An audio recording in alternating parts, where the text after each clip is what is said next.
Pakiusap ko sa DPWH, huwag po ninyo kayong magtatayo. Pag kayo magtatayo ng gusali o infrastruktura sa lugar na ipinagbabawal ng batas, saan ka nakakita? Pera ng congressman.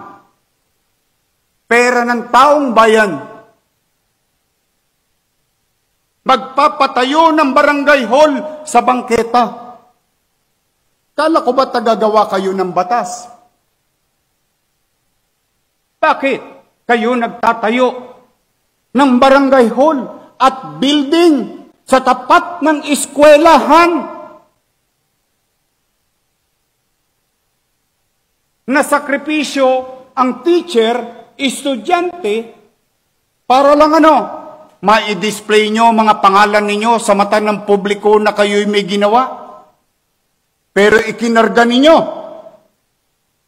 sa bangketa where you know very well roads, alleys, and boulevards and avenues are beyond the commerce of men. Naglilinis kami dahil kayo'y congressman, kayo'y siga, ni walang permit.